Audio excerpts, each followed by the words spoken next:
bahayanya kelompok Khawarij ini. Kenapa kita katakan bahaya? Karena tidak berhenti di masa keluarnya saja. Walaupun mereka sudah diperangi dari zaman para sahabat Rasul, tetapi akar akidahnya sampai tertancap pada anak-anak muda hari ini, bahkan sampai kiamat. Karena terakhir orang-orang Khawarij itu akan menjadi para pengikut Dajjal. Artinya Khawarij itu tidak bisa dimusnahkan. Setiap dimusnahkan ada lagi generasinya, setiap dimusnahkan ada lagi generasinya, dan yang terakhir menjadi para pengikut Dajjal. Ma'asyiral muslimin, saya akan sebutkan beberapa hadis tentang Khawarij, kemudian sejarah-sejarah yang berkaitan dengan Khawarij, termasuk sifat-sifatnya. Karena kita tahu bahwa para ulama salaf apabila membahas tentang firqah-firqah dalam Islam, kemudian mereka sampai kepada membahas Khawarij, maka mereka sampai mengarang kitab berjilid-jilid hanya untuk menjelaskan kesesatan Khawarij saja. Dan berbeda ketika para ulama melewati firqah-firqah yang lainnya. Kenapa semangatnya para ulama apabila membantah Khawarij itu sampai mengarang berjilid-jilid kitab?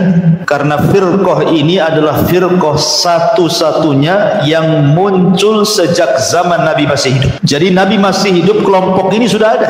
Berbeda dengan kelompok-kelompok sempalan Islam yang lainnya, itu muncul setelah Nabi meninggal. Tapi satu-satunya kelompok yang muncul di masa Rasulullah adalah kelompok Khawarij. Lebih daripada itu, tidak ada satupun kelompok sempalan yang sesat dalam Islam yang diriwayatkan begitu banyak kabarnya melebihi Khawarij. Hadis-hadis tentang Khawarij itu mencapai hampir 20 lebih hadis, dan semuanya sahih menceritakan tentang sifat-sifatnya. Berbeda dengan firqah-firqah yang lain, tidak disyaratkan, kecuali mungkin Qadariyah. Rasul pernah mengatakan bahwa Qadariyah itu majusinya umat ini. Tetapi hadis-hadis seputar Khawarij ini banyak sekali, menunjukkan bahwa banyaknya hadis yang menceritakan tentang bahaya Khawarij dari lisan Rasul karena bahayanya kelompok ini. Ma'asyiral muslimin yang dimuliakan Allah Subhanahu wa taala. Hadis yang pertama, hadis dari Abi Sa'id Al-Khudri radhiyallahu anhu. Beliau menceritakan, ba'atha Ali bin Abi Talib ila Rasulillah sallallahu alaihi wasallam minal Yamani bi Dhuhaibati fi adimin maqrudin lam tuhassal min turabiha. Suatu ketika Ali radhiyallahu anhu pernah mengirim batangan-batangan emas kepada Nabi sallallahu alaihi wasallam dengan wadah dari kulit yang disepuh dengan daun, dan emas itu belum dibersihkan dari tanah tambangnya. Kemudian dikatakan faqasamaha baina arba'ati nafar. Maka beliau sallallahu alaihi wasallam membagi ke 4 orang saja. Yang pertama kepada Uyainah ibn Hisni, yang kedua kepada Aqra ibn Habis, yang ketiga kepada Zaid al-Khayl, dan yang keempat kepada Al-Qamah ibnu Ulafah. Tiba-tiba kemudian seorang bangkit dan bicara di hadapan Rasul dan mengatakan, kunna nahnu ahaqqu bihadza min haula. Rasul, harusnya kami yang berhak mendapatkan emas itu dibandingkan mereka-mereka ini. Kemudian Nabi sallallahu alaihi wasallam membantah mereka dengan mengatakan, ala ta'manuni wa ana aminun man fis sama. Ya'tini khabarus sama sabahan wa masa'an. Maka Nabi sallallahu alaihi wasallam mengatakan, apakah kalian akan mencelaku? Padahal aku adalah manusia kepercayaan zat yang berada di atas sana. Padahal wahyu dari langit datang kepadaku siang dan malam. Tiba-tiba kemudian berdirilah seseorang, rajulun ghairul ainaini musriful wajnataini nasijul jabhataini kathulihyataini makhluqur ra'si musyammarul izar. Lihat ciri-cirinya orang ini. Tiba-tiba kemudian berdiri seorang laki-laki yang matanya cekung, pipinya menonjol, dahinya ke depan, janggutnya lebat, kepalanya gundul dan sarungnya tersampir, artinya terikat. Kemudian dia mengatakan, ya Rasulullah, ittaqillah, Rasul bertakwalah kau kepada Allah. Orang ini menasihati Rasul gara-gara Rasul membagikan harta-harta itu kepada 4 orang ini dan mengatakan, Rasul bertakwa kau kepada Allah. Lihat bagaimana sifat orang yang mencela Nabi ini. Ini bukan sifat orang biasa. Artinya ini sifat ahli ibadah. Matanya cekung karena tidak pernah tidur di tengah malam, suka menangis, ya.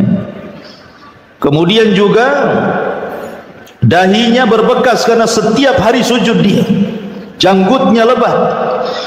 Artinya ini sifat-sifat ahli ibadah ini, bukan orang biasa yang menegur Nabi ini. Dia mengatakan, ittaqillah, bertakwalah kau kepada Allah.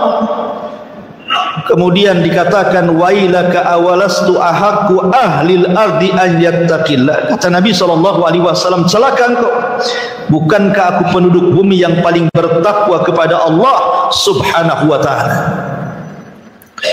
Dalam riwayat bahwa yang menegur Nabi SAW itu adalah seorang laki-laki yang namanya Dzul Khuwaisirah. Siapa namanya? Dzul Khuwaisirah. Dzul Khuwaisirah ini ada 2, ya. Ada Dzul Khuwaisirah al-Yamani, orang Yaman. Itu orang Badui yang pernah kencing di masjid. Jadi zaman itu ada orang Badui namanya Dzul Khuwaisirah masuk ke masjid, kencing pula dia di masjid. Kemudian sahabat marah, tapi Rasul mengatakan, da'u, biarkan dia kencing dulu. Kemudian sahabat pergi, Rasul mendekati Dzul Khuwaisirah ini, al-Yamani ini, kemudian menasihati, oh, masjid ini bukan tempat kencing, tapi tempat solat, tempat zikir dan baca Quran. Saking lembutnya Rasul menasihati Dzul Khuwaisirah ini, Dzul Khuwaisirah ini tertarik dengan Rasul dan mendoakan, Allahumma arhamni wa Muhammadan wa la tarham minhum ahada. Semoga Allah merahmati aku dan Muhammad saja, dan Allah tidak merahmati mereka, maksudnya para sahabat yang melotot kepada aku. Ini Dzul Khuwaisirah yang kencing di masjid, namanya Dzul Khuwaisirah al-Yamani. Tapi yang dimaksud Dzul Khuwaisirah ini, yang kurang ngajar kepada Rasul ini, dia adalah namanya Khurqus ibnu Zuhair ibnu Sa'din at-Tamimi. Saya ulangi, Khurqus ibn Zuhair ibn Sa'ad at-Tamimi. Inilah yang kemudian mendatangi Nabi SAW, tiba-tiba mengatakan, i'dil ya Muhammad, adil kau wahai Muhammad, jangan begitu pembagian. Kan kami yang memenangkan perang dalam Hunain, kenapa mereka yang dapat, gitu maksud. Maka Nabi SAW marah dan mengatakan, illam a'dil faman ya'dil. Kalau aku tidak adil, lalu siapa manusia yang lebih adil dariku, kata Nabi SAW. Artinya bahwa orang ini pertama mencela agama Nabi, yang kedua mencela kealiman Nabi, seolah-olah Nabi jahil. Yang ketiga, orang ini talabud dunia, menghendaki dunia. Nanti 3 ciri ini akan menjadi ciri Khawarij. Karena ketika itu orang ini pergi, Nabi SAW mengatakan, min di'di hadzal rajul, kata Rasul, dari punggung orang ini akan muncul orang-orang yang semisal dia. Akan muncul orang yang semisal dia, qaumun yatsluna kitab Allah, sebuah kaum yang mereka membaca Al-Quran ratban la yujawizu hanajirahum, tetapi bacaan Qurannya tidak sampai di tenggorokan mereka. Yamrukuna minad din, mereka melesat dari agama. Kama yamrukus sahmu minar ramiyah, seperti anak panah melesat dari busurnya. La in adraktuhum la aqtulannahum qatla Tsamud, kalau aku mendapati mereka, aku perangi mereka seperti Allah mengadab kaum Tsamud. Ya. Lihat di sini menunjukkan bahwa cikal bakalnya orang-orang Khawarij itu sudah ada di zaman Nabi. Dari siapa? Dari Khurqus ibn Zuhair ibn Sa'ad at-Tamimi atau dikenal dengan Dzul Khuwaisirah. Inilah pengasas pertama firqah Khawarij di zaman Nabi. Ma'asyiral muslimin yang dimuliakan Allah Subhanahu wa taala. Sedikit saya jelaskan. Orang-orang musyrik Arab, orang-orang musyrik Quraisy di zaman periode Mekah, kita tahu bahwa permusuhan mereka kepada Nabi SAW luar biasa. Mereka membuat makar hampir setiap hari kepada Rasul dan para sahabat. Dan itu dijelaskan dalam Al-Quran, wa idh yamkuru bika alladhina kafaru liyuthbituka aw yaqtuluka aw yukhrijuk. Ketika orang-orang kafir membuat makar kepadamu wahai Muhammad untuk menangkap dan memenjarakan kamu, untuk mengusirmu, untuk membunuhmu. Jadi setiap hari mereka mengintai Rasul dan para sahabat untuk menyakiti mereka. Sampai kemudian puncaknya terbunuhnya keluarga Ammar ibn Yasir di tangan Abu Jahal, disiksanya Bilal, disiksanya Khabbab, sampai akhirnya mereka terpaksa harus hijrah ke Habasyah. Dan banyak para sahabat yang disiksa habis-habisan, bahkan meregang nyawa. Bahkan Nabi pun tidak lepas daripada makar mereka. Ketika kemudian Nabi SAW hijrah ke kota Madinah, kemudian Islam kuat, akhirnya kemudian Rasul mampu membawa pasukan besar dari Madinah ke Mekah. Terjadilah sebuah kemenangan besar yang kemudian Allah gambarkan dalam Al-Quran, idza jaa nasrullahi wal fath, apabila datang kemenangan dan pembebasan kota Mekah. Mekah dikuasai Nabi. Kemudian ketika orang-orang yang pernah memusuhi Rasul itu sudah tidak bisa apa-apa, tidak berdaya, mereka berada dalam haram, kemudian dikepung, Nabi SAW sempat melihat wajah-wajah orang-orang yang dulu pernah menyakitinya, memeranginya, menyakiti para sahabatnya. Nampak wajah-wajah itu. Tapi subhanallah, Nabi adalah Nabi Rahmah, Nabi yang penuh dengan kasih sayang. Tiba-tiba Nabi SAW mengatakan, idhabu fa antumut tulaqa, pergi kalian, kalian sudah kumaafkan. Lihat, Nabi SAW padahal melihat wajah-wajah orang-orang yang pernah menyakitinya, tapi Rasul mengatakan, idhabu wa antumut tulaqa, pergi kalian, kalian sudah kumaafkan. Tapi lihat bagaimana Rasul ketika bicara soal Khawarij. Rasul memaafkan orang-orang musyrik kan? Bahkan Rasul mengatakan, pergi kalian, kalian sudah kumaafkan. Jelas-jelas mereka orang musyrik, menyerang Rasul di berbagai macam peperangan, menyakiti para sahabat, tapi ujung-ujungnya Rasul mengatakan, pergi kalian, kalian kumaafkan. Lihat sikap Rasul kepada orang Khawarij. Nabi SAW mengatakan, tuba liman qatalahum wa qatalu yad'una ila kitabillah wa laysa fi syai'in man qatalahum kana awla billahi minhum. Kata Nabi SAW, beruntunglah orang-orang yang membunuh mereka, yang menyerang dan memerangi mereka. Rasul katakan, beruntunglah orang-orang yang memerangi mereka, orang Khawarij, dan orang-orang yang dibunuh orang Khawarij.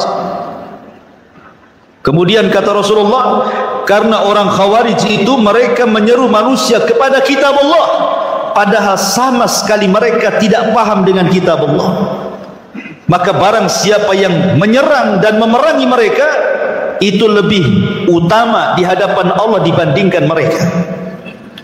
Bahkan dengan tegas Rasul SAW mengatakan apa?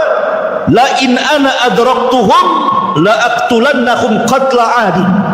Kalau seandainya kudapati mereka dimanapun mereka berada, kata Rasulullah, kuperangi mereka seperti Allah menghancurkan kaum Ad. Apa kabar kaum Ad? Ad dihancurkan, tidak ada satu pun umat Ad yang disisakan di bumi. Bahkan Rasul sallallahu alaihi wasallam menjanjikan pahala. Kata Nabi sallallahu alaihi wasallam, la in laqitumuhu faqtuluhum fa inna fi qatlihim ajran liman qatalahum indallahi yaumal qiyamah. Siapapun yang mendapati mereka, kata Rasulullah, perangi mereka, karena dalam memerangi mereka terdapat pahala di sisi Allah pada hari kiamat. Lihat bagaimana perlakuan Rasul yang berbeda kepada orang musyrik yang sudah menyerah, yang sudah kalah. Rasul mengatakan, idhabu fa antumut talaqu, pergi kalian kumaafkan. Tapi ketika menghadapi orang Khawarij, kata Rasulullah, kalau kudapati mereka dimanapun mereka berada, kuperangi mereka seperti Allah mengadab kaum Ad dan kaum Samud. Dahsyatnya Rasul kepada orang Khawarij, kan? Rasul tidak memaafkan mereka. Kenapa mereka tidak dimaafkan oleh Rasul? Karena Rasul yang mengatakan yaqtuluna ahlal Islam wa yada'una ahlal awsan, karena mereka suka menyerang umat Islam dan membiarkan para penyembah berhala. Mereka musuh dari dalam, masalahnya bahaya. Maka saking bahayanya Rasul sallallahu alaihi wasallam tidak pernah memaafkan orang-orang Khawarij. Ma'asyiral muslimin yang dimuliakan Allah azza wajalla. Kemudian juga hadis yang lain dari Abu Sa'id Al-Khudri radhiyallahu anhu, ketika beliau ditanya soal Haruriyah. Haruriyah itu diambil dari kata Harura. Harura itu satu tempat desa yang ada di ujung Kufah. Disitulah berdiri organisasi Khawarij, di Harura. Jadi Abu Sa'id Al-Khudri ditanya tentang Haruriyah. Maka kemudian beliau menjawab, aku tidak tahu tentang Haruriyah, tetapi kata Abu Sa'id Al-Khudri, aku pernah mendengar Rasul bersabda. Apa sabdanya? Yakhruju fi hadhil ummati wa lam yakul minha qaumun tahkiruna salatakum ma'a salatihim yaqra'una al-Qur'an la yujawizu huluqahum aw hanajirahum yamruquna minad din muruqas sahmi minar ramiyah. Akan keluar dari umat ini, beliau tidak mengatakan di antaranya satu kaum yang kalian menganggap remeh solat kalian dibandingkan solat mereka, bacaan Quran mereka dibandingkan bacaan Quran kalian, tetapi mereka membaca Quran tidak melewati kerongkongan mereka, dan mereka keluar dari agama bagaikan anak panah melesat dari busurnya. Menunjukkan, lihat bagaimana orang-orang Khawarij ini nampaknya mereka ahli ibadah. Solatnya lebih hebat dibandingkan solat kita, puasanya lebih hebat dibandingkan puasa kita, baca Qurannya lebih hebat dibandingkan baca Quran kita. Tapi Rasul mereka mengatakan mereka keluar dari agama seperti anak panah melesat dari busurnya. Seolah-olah apa? Merusak citra Islam. Ya. Karena bahayanya orang-orang Khawarij itu, karena seolah-olah mereka sedang menghiasi Islam, padahal mereka sedang merusak Islam. Karena zahirnya mereka baik, tetapi akidahnya rusak. Akidahnya rusak sampai-sampai Rasul mengatakan melesat dari agama seperti melesat anak panah dari busurnya. Ma'asyiral muslimin yang dimuliakan Allah azza wa jalla, bahkan saking bahayanya Nabi SAW sampai bersabda dari hadis yang dikeluarkan Imam Tirmidzi dari Abu Umamah Al-Bahili radhiyallahu an, kata Rasul sallallahu alaihi wasallam ketika mensifati orang-orang Khawarij, kilabun nar syarru qatla tahta adimis sama khairu qatla man qataluhu. Mereka adalah anjing-anjing neraka, seburuk-buruknya makhluk yang terbunuh di bawah kolong langit, sedangkan sebaik-baiknya makhluk yang terbunuh adalah yang dibunuh oleh mereka. Begitu Nabi SAW mensifati mereka sebagai anjing-anjing neraka. Bahkan dalam hadis Abu Barzah radhiyallahu anhu dia berkata, Nabi bersabda, la yazaluna yakhrujuna hatta yakhruja akhirahum, wa fi riwayah hatta yakhruja akhirahum ma'al masihid dajjal. dan senantiasa mereka akan muncul hingga munculnya kelompok mereka yang terakhir. Dalam riwayat hingga munculnya kelompok terakhir dari mereka, dan mereka akan perang bersama-sama menjadi para pengikut Dajjal. Subhanallah ikhwan. Dan banyak lagi, karena hampir antara 20 hadis kurang lebih Rasul mensifati tentang orang Khawarij ini. Ma'asyiral muslimin yang dimuliakan Allah Azza wa Jalla, baik kita akan kupas sedikit tentang apa itu Khawarij, lalu bagaimana sejarahnya dari zaman ke zaman. Ma'asyiral muslimin yang dimuliakan Allah Azza wa Jalla, definisi Khawarij itu, saya akan mengambil definisi yang paling mencakup dari seluruh definisi yang banyak didefinisikan para ulama. Khawarij adalah kullu man kharaja ala jama'atil muslimina. Khawarij adalah setiap orang yang melakukan pemberontakan kepada jamaah kaum muslimin. Maksudnya jamaah kaum muslimin di sini artinya kepada pemerintah yang sah. Orang yang melakukan pemberontakan, hendak menumbangkan pemerintah, kemudian wa kafarahum, dan juga mengkafirkan mereka, summa bana ala takfirihim istihlal dimaihim, kemudian dibangun di atas manhaj takfir mereka, mengkafir-kafirkan di luar kelompoknya sampai kepada menghalalkan darah kaum muslimin. Dari definisi ini berarti ada 3 poin ciri Khawarij yang sangat melekat kepada mereka. Hati-hati kalau ada orang yang punya 1 ataupun 3-tiganya dari pemahaman ini, orang ini terpapar Khawarij. Pertama, niat memberontak, menjatuhkan penguasa. Yang kedua, alasan memberontak kepada penguasa karena manhaj mereka manhaj takfir, karena mengkafirkan penguasa. Penguasa dianggap tagut, ya. Penguasa dianggap tagut, kafir mereka. Kemudian berakhir dengan istihlalud dam, menghalalkan darah, melakukan bom bunuh diri, melakukan peledakan, pembunuhan, dan begitu seterusnya. Kalau sudah ada niat memberontak didasari dengan manhaj takfir karena mengkafirkan, pasti diakhiri dengan pengeboman, dengan pembunuhan. Itulah 3 ciri Khawarij. Ma'asyiral muslimin yang dimuliakan Allah Subhanahu wa taala, tadi saya sudah singgung bahwa kelompok ini ideologinya sudah ada sejak zaman Nabi sallallahu alaihi wasallam.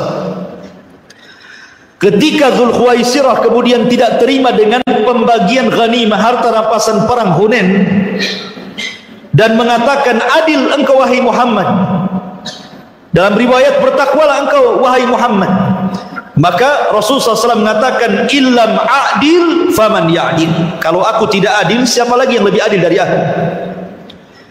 Maka dari sini ada 3 ciri yang melekat juga daripada Khawarij.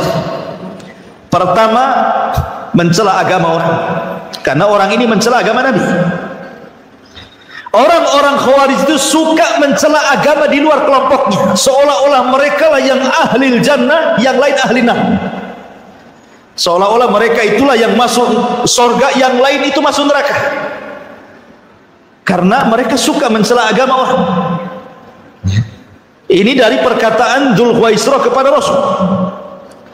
Kemudian yang kedua, mencela ulama. Mencela ulama, orang yang paling alim Rasul, orang yang paling paham itu Nabi, dicela Nabi. Maka mereka akan suka mencela para ulama, karena di tengah-tengah orang-orang Khawarij tidak ada ulama. Tidak ada ulama. Makanya ketika Abdullah ibn Mas'ud radhiyallahu an diberitahu oleh Abu Musa al-Ash'ari radhiyallahu an bahwa di Masjid Kuba itu ada orang yang berhalaqah zikir yang tidak pernah diajarkan di zaman Nabi, di mana mereka bawa batu, kemudian bertasbih sekian kali, 100 kali, kemudian dioper batunya ke sebelahnya. Nanti dia ngitung dengan batu itu tasbih sekian kali, kemudian dioper ke sebelahnya sampai berkeliling. Ini tidak pernah diajarkan di zaman Nabi. Makanya Abdullah bin Mas'ud mengatakan, daripada kalian hitung zikir kalian dengan batu-batu yang tidak pernah diajarkan Nabi itu, hitunglah dengan batu itu kesalahan kalian. Kujamin kebaikan kalian tidak akan hilang. Apakah kalian lebih berpetunjuk ataukah sedang membuka pintu kesesatan, kata Abdullah bin Mas'ud. Kata perawi hadis yang menceritakan tentang kisah Abdullah bin Mas'ud dengan Abu Musa al-Asy'ari ini, sungguh aku lihat orang-orang yang berhalakoh-halakoh yang tidak pernah diajarkan di zaman Rasul, tidak ada satupun sahabat yang duduk di situ. Dan sungguh aku melihat ketika terjadi perang Nahrawan antara orang-orang Khawarij melawan kubu Ali radhiyallahu an, rupanya yang halakoh-halakoh zikir itu bergabung di tentara Khawarij. Ya, kata Imam Al-Barbahari rahimahullahu taala, lihat, terkadang bid'ah itu awalnya kecil kemudian menjadi besar. Awalnya hanya zikir, jadi perang, menumpahkan darah. Ya. Menunjukkan ketika rawi riwayat ini mengatakan, aku tidak melihat ada satupun sahabat yang ada pada mereka, karena memang mereka tidak ada ulama dan mereka justru mencela ulama. Mereka mencela ulama. Kemudian yang ketiga, dari kisah Dzul Khuwaisirah ini, Dzul Khuwaisirah ini cemburu gara-gara Nabi SAW membagi-bagikan harta ghanimah Hunain lebih banyak diberikan kepada Muhajirin dibandingkan Ansar. Kemudian dia mengatakan, "Idil ya Muhammad, adil engkau ya Muhammad," menunjukkan tujuan Dzul Khuwaisirah itu adalah talabud dunya, hanya mencari dunia. Dan ciri-ciri Khawarij itu mencari dunia. Kok bisa? Mereka rela mati loh Ustaz. Bom berada di badan dia, dia ledakkan. Mana mungkin dia mencari dunia? Kalau ada orang ngomong gitu ya, gimana bantahannya? Kita katakan, ada seorang alim di zaman tabi'in, bahkan boleh dikata sayyidut tabi'in, pemimpinnya para tabi'in, namanya Hasan al-Basri rahimahullah ta'ala. Hasan al-Basri rahimahullah ta'ala ditanya soal Khawarij. Ketika Hasan al-Basri mengatakan orang-orang Khawarij itu kharaju li ajli dunya, mereka keluar karena dunia. Orang ini ngomong kepada Hasan al-Basri, ya imam, bagaimana kau bisa mengatakan mereka kharaju li ajli dunya, keluar karena dunia? Aku loh melihat sendiri dengan mataku, katanya. Ada seorang Khawarij keluar dari rumahnya, meninggalkan rumahnya, meninggalkan istrinya, meninggalkan anak-anaknya, kemudian bertempur sampai pedangnya patah dan sampai mati dalam peperangan. Apakah kau katakan mereka mencari dunia? Seperti yang kita katakan hari ini, ya, mereka sampai menyurati orang tuanya, berpamitan sama orang tuanya, meletakkan bom kemudian di perutnya, kemudian meledakkan. Apa mereka mencari dunia? Bukankah mereka itu simbolnya bahwa ingin cepat mati supaya cepat masuk surga, supaya dapat langsung dikawinkan dengan bidadari, katanya. Nah itu ya. Lihat bagaimana Hasan al-Basri membantah mereka. Saya katakan, kata Hasan al-Basri kepada kalian, amana'akum al-imamu salata, amana'akum al-imamu al-hajja, amana'akum al-imamu as-siyama, amana'akum al-imamu al-ibadat.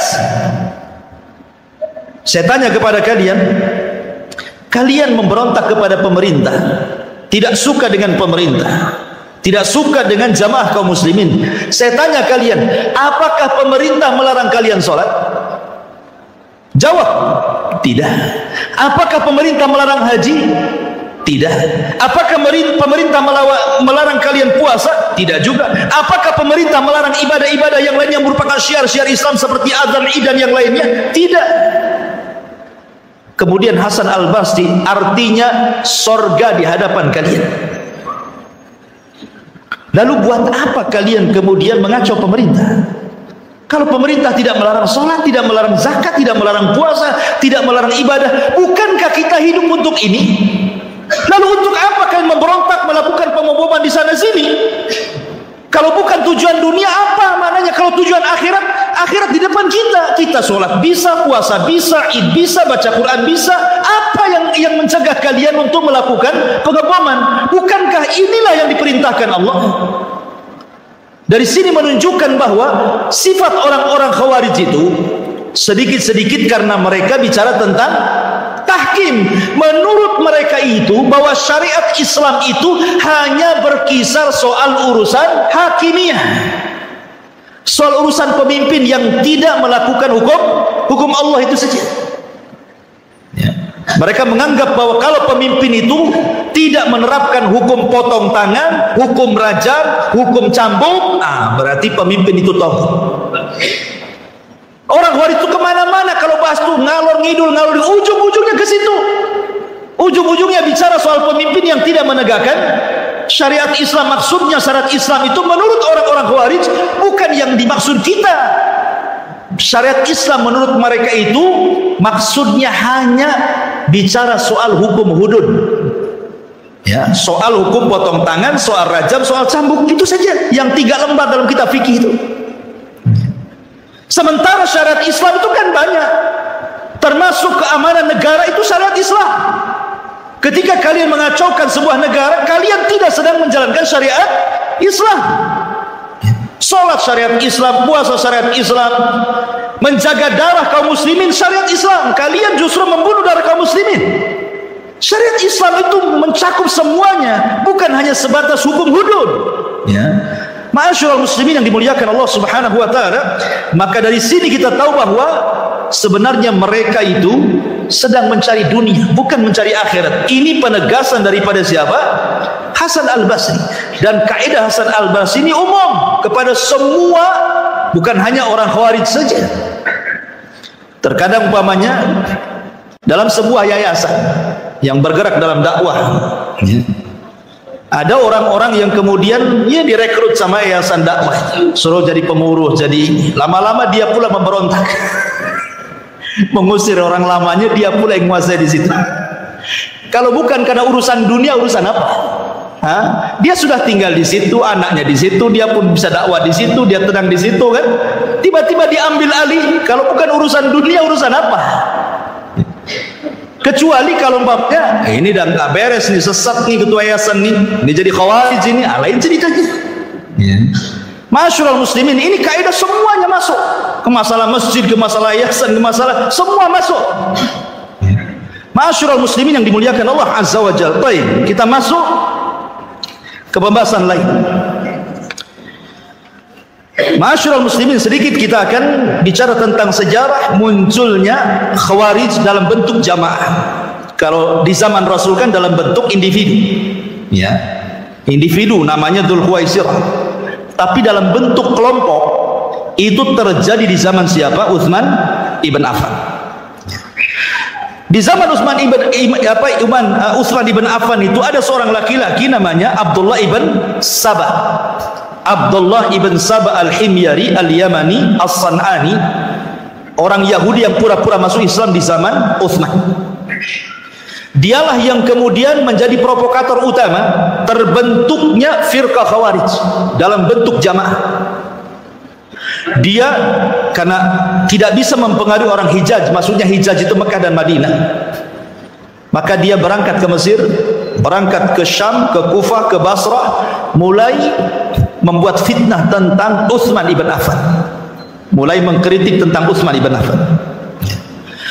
Lah akhirnya kemudian berhasil dia, sampai akhirnya ribuan anak-anak muda mereka terpengaruh dengan pemahamannya Abdullah ibn Saba ini. Akhirnya kemudian mereka bergerak tepat di bulan Dzulhijjah, tepat di bulan Dzulhijjah, saat para sahabat yang ada di kota Madinah sedang haji ke Mekah, mereka datang. Utsman ibn Affan radhiyallahu an ketika mendengar ada pergerakan anak-anak muda yang hendak mendemo dirinya, maka kemudian Utsman mengutus 2 sahabat, Muhammad ibn Maslamah dan Jabir ibn Abdullah radhiyallahu an. Coba tanyakan maunya apa orang-orang itu. Maka berangkatlah Muhammad ibn Maslamah dan Jabir ibn Abdullah menghadang mereka. Rupanya kemudian Ditemuilah pimpinan mereka. Subhanallah, pimpinan orang-orang Khawarij ini, orang-orang yang hendak memberontak kepada Utsman ibn Affan ini, di lehernya menggantungkan mushaf. Jadi mushafnya itu digantungkan di lehernya. Kemudian Muhammad ibn Maslamah mulai dialog dan mengatakan, ada apa kalian datang jauh-jauh dari Mesir, dari Kufah, dari Basra, kalian hendak datang kepada Amirul Mukminin Utsman ibn Affan dan hendak kemudian menyerang beliau. Ada apa dengan kalian? Ngapain kalian bawa pasukan sebanyak ini untuk mengepung istana? Ya. Maka kemudian pemimpin mereka mengatakan, inna hadha, sambil memegang mushaf ini, inna hadha amara an nadriba bihadha kullu man lam yu'min bihadha. Sesungguhnya ini maksudnya Al-Quran telah memerintahkan kami untuk membunuh, maksudnya Utsman bin Affan, karena dia tidak pernah beriman dengan Al-Quran, katanya. Kurang ajar. Maka Muhammad ibn Maslamah mengatakan, demi Allah, saya dan Utsman, maksudnya Utsman bin Affan radhiyallahu an, pernah berperang karena membela yang kalian gantung di leher Al-Quran di zaman Nabi sallallahu alaihi wasallam. Jadi setelah kemudian Utsman ibn Affan radhiyallahu an mengutus Muhammad ibn Maslamah dan Jabir bin Abdullah, dan sudah mengetahui maksud kedatangan rombongan anak-anak muda yang jumlahnya cukup banyak, ribuan. Akhirnya kemudian Utsman mendengar bahwa ada riak-riak isu yang dihembuskan oleh anak-anak muda orang-orang Khawarij ini, bahwa Ali radhiyallahu an siap dibayat untuk dirinya dalam rangka membatalkan bayat kepada Utsman untuk berbayat kepada Ali. Jadi tujuan mereka datang kepada Utsman untuk mencabut kekuasaan Utsman dan menggantikan Utsman dengan Ali. Itu tujuannya. Tentu tidak mungkin Ali melakukan seperti itu. Ini kan siasat namanya. Karena menumbangkan satu pemimpin harus ada penggantinya. Kan harus ditonjolkan penggantinya, kan siapa? Oh, ini nggak benar nih presidennya, turun. Lah siapa gantinya? Kan harus ada gantinya. Jadi mereka itu hanya membuat isu saja bahwa Ali siap dibayat. Padahal mereka hendak tidak membayat Ali, karena buktinya nanti ketika Ali jadi khilafah pun mereka berontak juga. Kan gitu ya. Di zaman Ali pun mereka berontak. Jadi akhirnya Utsman ibn Affan radhiyallahu an memanggil Ali radhiyallahu an. Dipanggil sama Utsman Ali. Kemudian dikatakan, ya Ali, apakah benar isu-isu di luar itu? Kata Ali, tidak benar. Aku tidak hendak merobohkan kekuasaan, apalagi saya hendak menyuruh manusia untuk membaiat diriku. Kalau begitu, kata Utsman, temui orang-orang itu, katakan bahwa itu tidak benar. Akhirnya Ali keluar. Kemudian Ali radhiyallahu an keluar, kemudian mulai berdialog dengan orang-orang Khawarij. Kata Ali radhiyallahu an, apa maksud kalian datang jauh-jauh dari Mesir, dari Kufah, dari Basra, hendak demonstrasi kepada Utsman ibn Affan? Tahukah kalian siapa Utsman? Utsman itu menantu Nabi. Dua putri Nabi dinikahi dia. Akhirnya kemudian mereka mengatakan di hadapan Ali radhiyallahu an, karena ada 5 perkara yang ingin kami tanyakan kepada Utsman.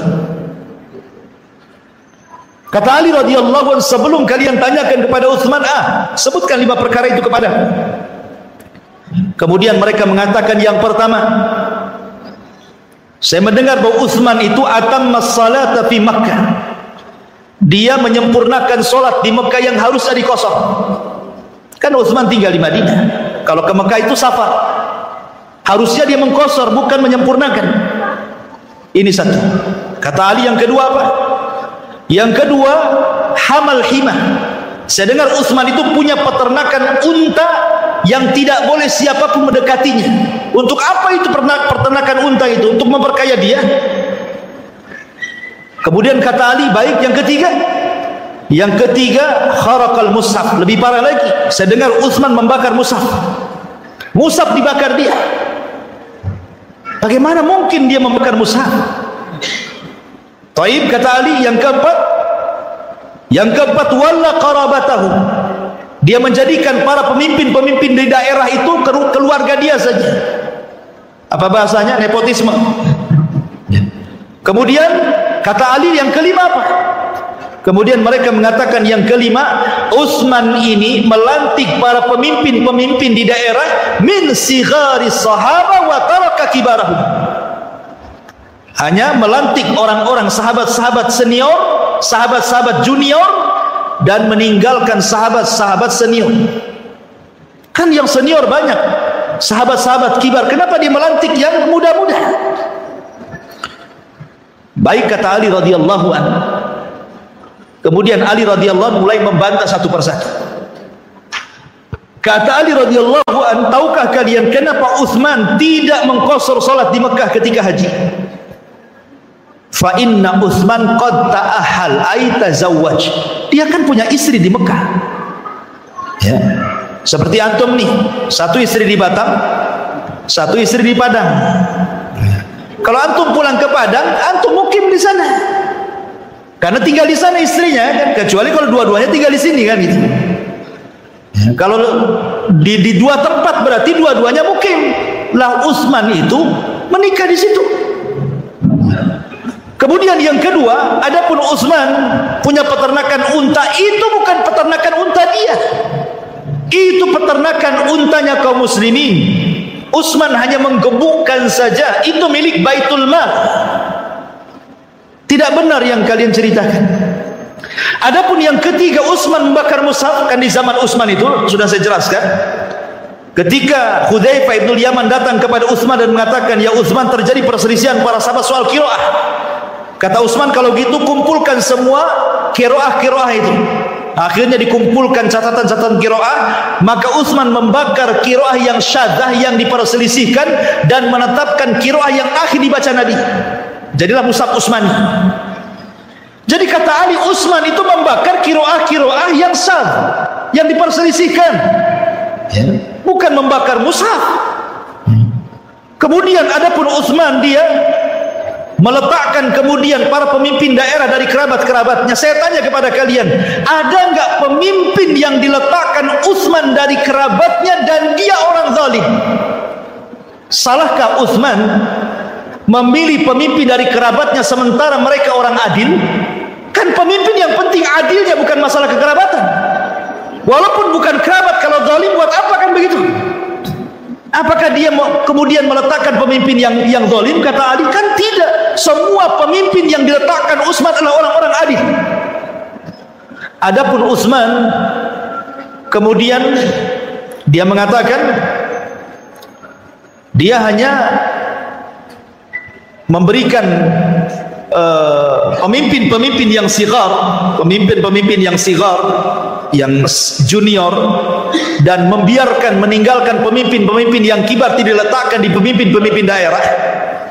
Maka kemudian kata Ali radhiyallahu anhu, Rasulullah pernah menjadikan Usamah ibn Zaid untuk menjadi pemimpin perang. Usianya 20 tahun.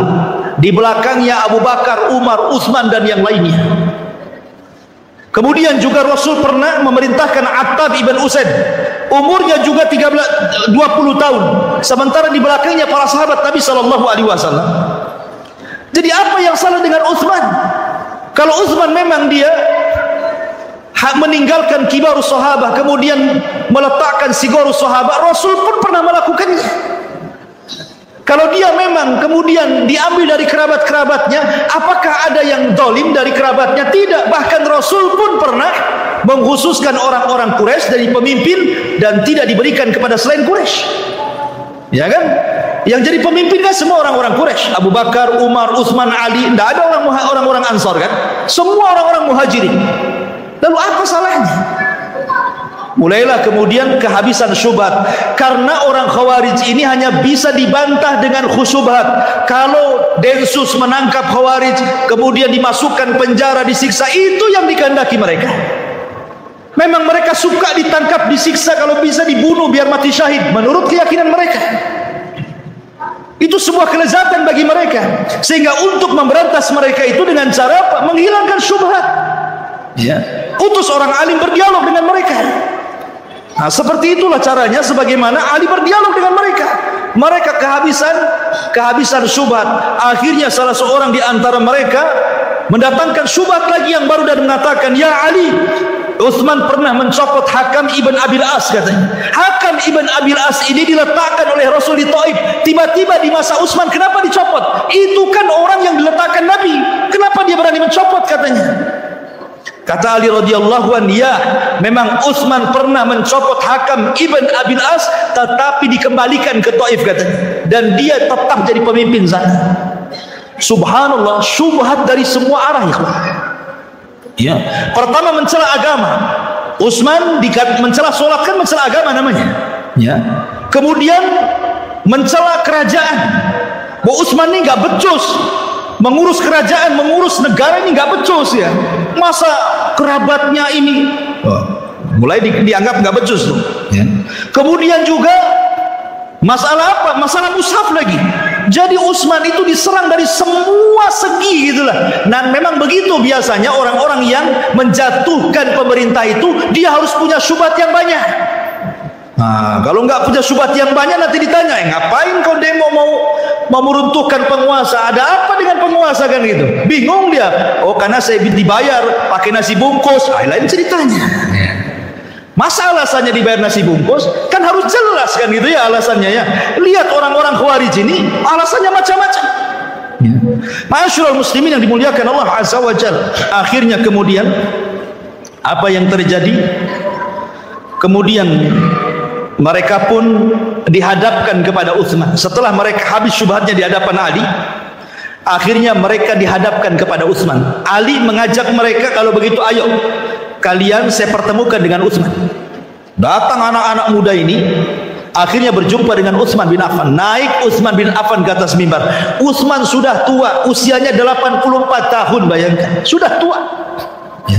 Naik dia ke atas mimbar, ya. Kemudian kata Utsman ibn Affan radhiyallahu an ingin menjelaskan kepada orang-orang Khawarij itu siapa dia dan kedudukannya di hadapan Nabi. Kata Utsman ibn Affan radhiyallahu, dia mengatakan, afikum Ali, ada Ali di sini? Kemudian Ali mengatakan, ya, saya di sini. Afikum Talha, maksudnya Talha ibn Ubaidillah, apakah di antara kalian ada Talha? Tiba-tiba mengatakan, saya Talha. Kemudian kata Utsman, afikum Sa'd bin Abi Waqqas, ada Sa'd bin Waqqas di sini? Oh, kata Sa'd, saya di sini. Afikum Zubair, apakah ada Zubair? Kata Zubair, saya di sini. Ketika sudah lengkap, ini orang-orang yang mubasyiruna bil jannah ya, orang-orang yang mendapatkan kabar gembira masuk surga yang disebut oleh Utsman ini. Kemudian Utsman mengatakan, saya bersaksi kepada kalian, saya bersaksi kepada Allah kepada kalian, ya. Tanyakan kepada orang-orang ini, maksudnya kepada Ali, kepada Talha, kepada Sa'ad bin Abi Waqqas, kepada Zubair. Tanyakan kepada orang-orang ini, mereka tahu semuanya. Nabi SAW sewaktu hidup pernah mengatakan, man ishtara bi'ra rumah falahul jannah. Siapa yang membeli sumur rumah, ketika itu para sahabat tidak ada air kecuali harus beli kepada orang Yahudi. Kemudian Rasul mengatakan setiap hari dimahalkan sama orang Yahudi itu air daripada sumur rumah itu. Akhirnya Rasul mengatakan, beli saja sumur itu. Kemudian Rasul mengatakan, siapa yang mau beli sumur rumah diberikan kepada kaum muslimin falahul jannah, ku jamin dia masuk surga. Kata Utsman, kalian tahu siapa yang membelinya? Bukan Ali, bukan Talha, bukan Zubair, bukan siapa-siapa. Saya yang membelinya. Ini bukan hendak riya, bukan. Biar mereka tahu, karena mereka hendak berbuat jahat. Maka Utsman mengingatkan siapa dirinya. Kemudian kata Utsman ibn Affan radhiyallahu anhu, bukankah Rasul pernah mengatakan siapa yang bisa membeli tanah ini yang dempet dengan Masjid Nabawi, maka dia dapat surga. Siapa yang membelinya? Aku yang membelinya. Kemudian aku serahkan untuk peluasan Masjid Nabawi. Kemudian ketika tentara Tabuk kesulitan, sampai-sampai Rasul mengatakan, man jahaja jaisyal usra falahul jannah. Siapa yang bisa mendanai tentara kesulitan, maka bagi dia surga. Kata Utsman, aku yang mendanainya. Sampai-sampai dikatakan bahwa Tabuk itu milik Utsman semuanya, karena dia yang mendanainya. Artinya Utsman membeli surga dari Rasulullah sampai 3 kali. Setelah kalian tahu kedudukanku, apakah kalian akan menyerangku? Maka akhirnya Utsman ibn Affan radhiyallahu an hanya mendoakan sebelum turun dari mimbar, dan mengatakan, Allahumma gfirli waliman abahadami. Ya Allah, semoga Allah mengampuni diriku dan orang-orang yang hendak menghalalkan darahku. Kemudian Utsman menangis turun, semua orang menangis. Ma'asyiral muslimin yang dimuliakan Allah Subhanahu wa taala. Ketika kemudian selesai ini, mereka sadar, orang-orang Khawarij ini mereka sadar bahwa keberadaan mereka, karena mereka masalahnya kan anak-anak muda, mereka orang-orang yang tidak pernah hidup di masa sahabat, sehingga tidak tahu hakikat orang-orang sahabat-sahabat Rasul. Mereka tidak tahu keutamaan mereka, karena mereka orang-orang jauh, orang-orang yang dari Irak, yang dari Kufah, yang dari Mesir, kan mereka nggak tahu anak-anak muda yang baru-baru itu. Makanya ciri-ciri orang Khawarij itu adalah hudatsaul asnan, anak-anak muda tapi jahil, bodoh, ya kan? Akhirnya kemudian mereka pun pikir, oh betul juga ya, kalau gitulah kami pulang aja lah. Pulang mereka. Subhanallah, di tengah jalan rupanya siasat Abdullah ibn Sabah ini membuat surat kaleng, dititipkan kepada seorang anak muda. Sengaja anak muda itu lewat di rombongan orang-orang Khawarij yang hendak pulang, mencurigakan, langsung ditangkap. Rupanya dikeluarkan, ada isi suratnya. Kemudian pas dibaca, rupanya isi surat itu adalah isi surat dari Utsman ibn Affan kepada penguasa Mesir. Ya, isi surat itu adalah suratnya Utsman ibn Affan kepada penguasa Mesir. Siapa penguasa Mesir kala itu? Sa'ad ibn Abi Syarh. Sa'ad ibn Abi Syarh. Jadi isi surat itu dari Utsman bin Affan kepada Sa'ad ibn Abi Syarh, gubernur Mesir, sepulangnya para pendemo ini. Kemudian disebutkan nama-namanya. Pertama Abdurrahman ibn Udais, kemudian Urwah ibn Suyai, kemudian Ibnu Umar, Ibnu Amrin bin Budail, kemudian Kinanah ibn Bishr. Ini kan tokoh-tokoh Khawarij ini. Sepulangnya mereka ini berempat ini tangkap, bunuh, salib. Ketika baca surat ini kan pimpinan-pimpinan mereka nih. Oh, marah ini. Mungkin bahasa saya ini, gimana Utsman ini? Ya. Dia bilang, sudah kalian saya doakan, semoga Allah mengampuni siapapun orang yang hendak membunuhku. Saya maafkan, pulang kalian. Tiba-tiba suruh pulang, ngirim surat ke gubernur masing-masing. Ketika kita sampai di daerah kita disuruh dibunuh. Ini kan kurang ajar nih. Kalau gitu balik lagi kita ke Madinah katanya. Balik lagi mereka ke Madinah. Ya. Sampai di Madinah, dikiranya sudah selesai. Rupanya dikepungnya istana. Kemudian Ali datang lagi, ada apa dengan kalian? Bukankah sudah selesai semua? Kemudian mereka mengatakan tidak, Utsman sudah menulis surat kepada Sa'ad ibn Abi Syarah untuk membunuh pemimpin-pemimpin kami. Utsman datang mengatakan, wallahi demi Allah, aku tidak pernah menulis surat itu. Aku tidak pernah menulis surat itu.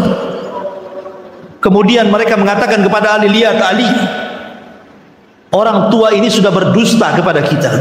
Subhanallah, menuduh Utsman berdusta. Ya.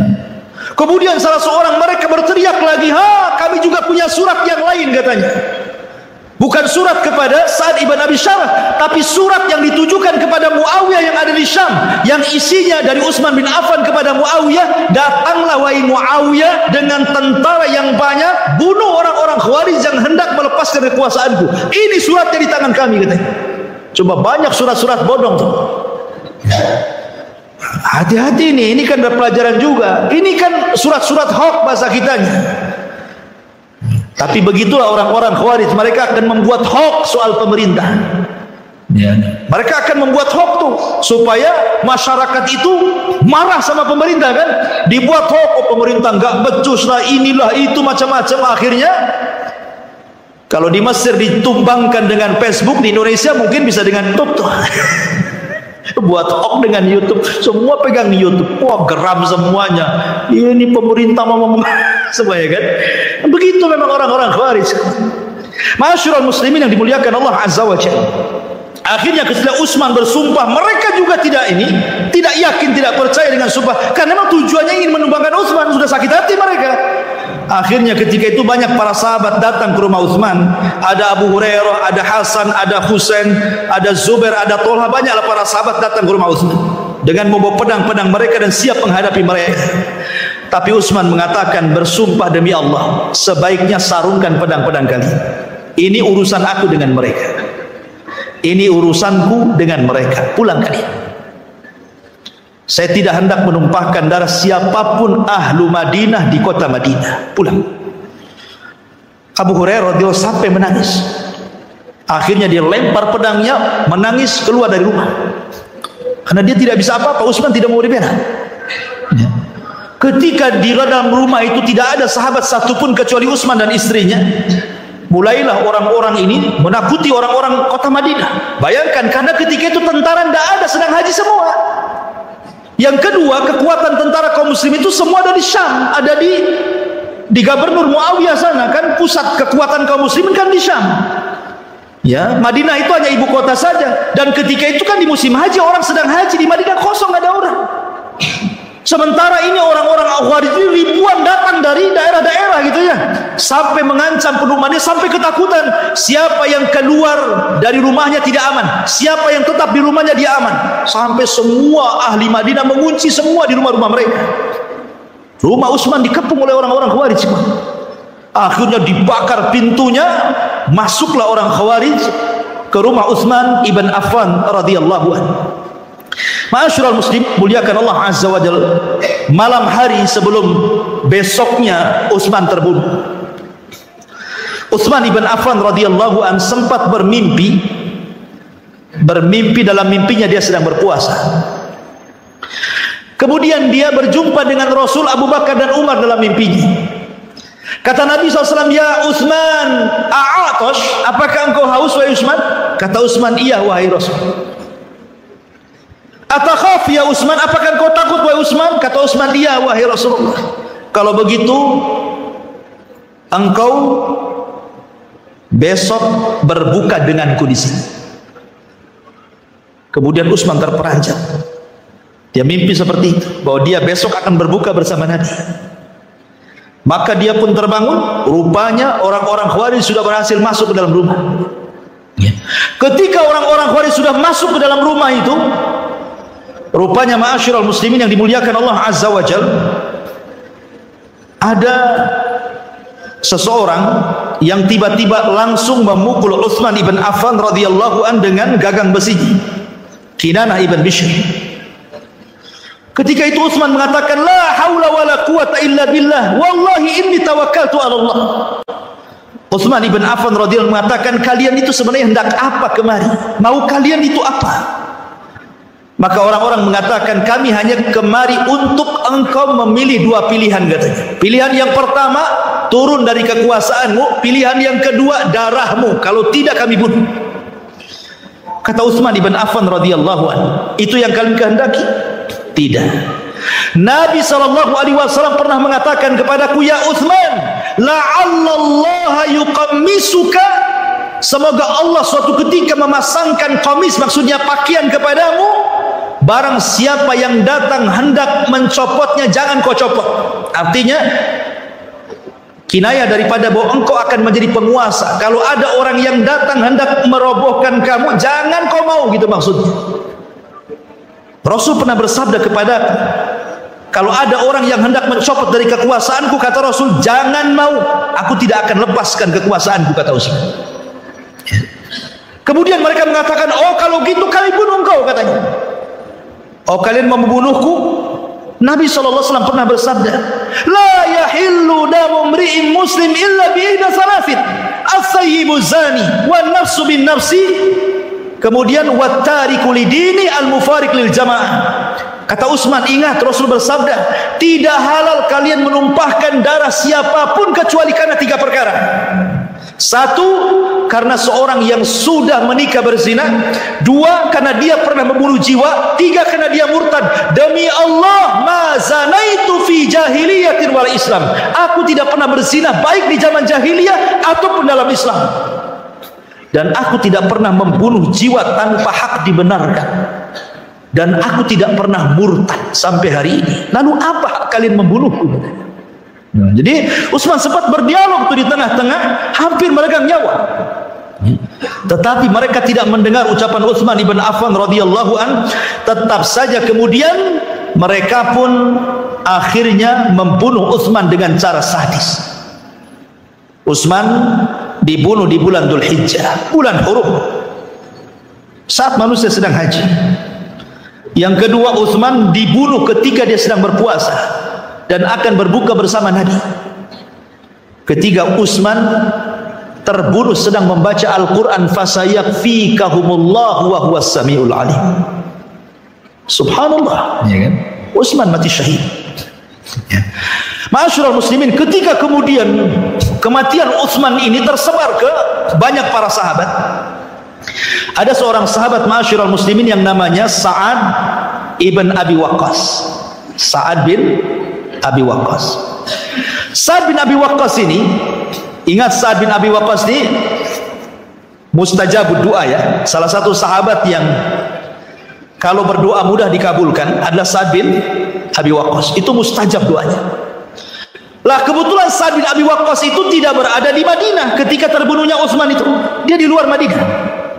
Dia mendengar Utsman dibunuh, marah dia. Akhirnya dia hadapkan wajahnya ke kiblat, kemudian tangannya diangkat ke langit dan mengatakan, "Ya Allah, semoga Engkau melaknat mereka, dan saya meminta kepadamu ya Allah, siapapun yang terlibat dalam pembunuhan Utsman, agar Kau wafatkan mereka di atas pedang. Sebagaimana mereka membunuh dengan pedang, jangan Kau wafatkan mereka kecuali mereka wafat di atas pedang juga." Subhanallah, doanya Sa'ad bin Abi Waqqas itu mustajab. Tidak ada satupun Khawarij yang terlibat dalam pembunuhan Utsman kecuali matinya dibunuh. Sampai ada seorang Khawarij yang terlibat dalam pembunuhan Utsman ini, usianya sudah 40 tahun setelah kejadian itu, sampai hidup di masa Hajjaj ibn Yusuf. Hajjaj, maklum Hajjaj ini kan panglima sadis ya. Hajjaj ini sedang berkhutbah ya.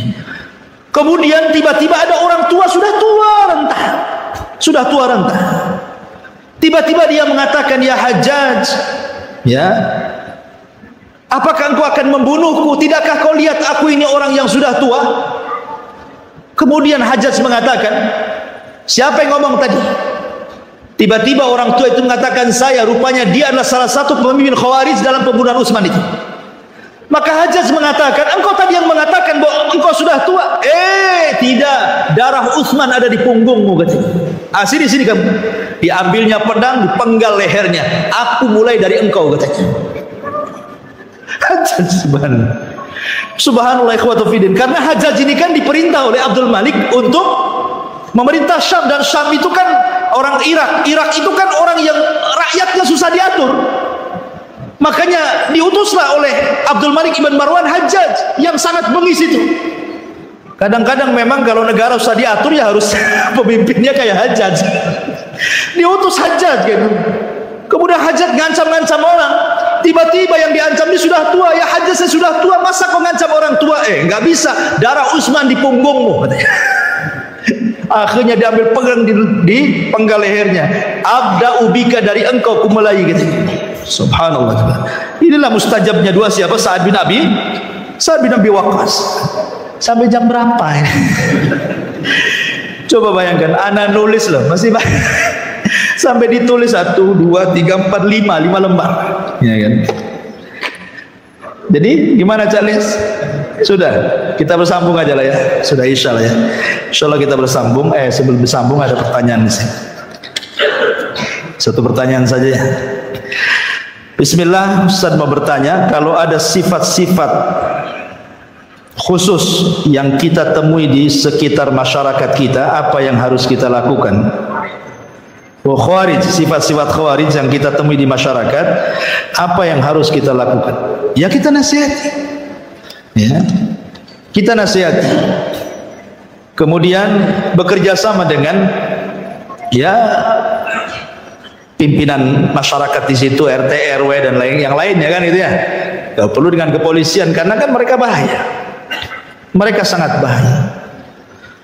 Dan tadi saya sudah jelaskan bahayanya, sampai Rasul tidak memaafkan mereka.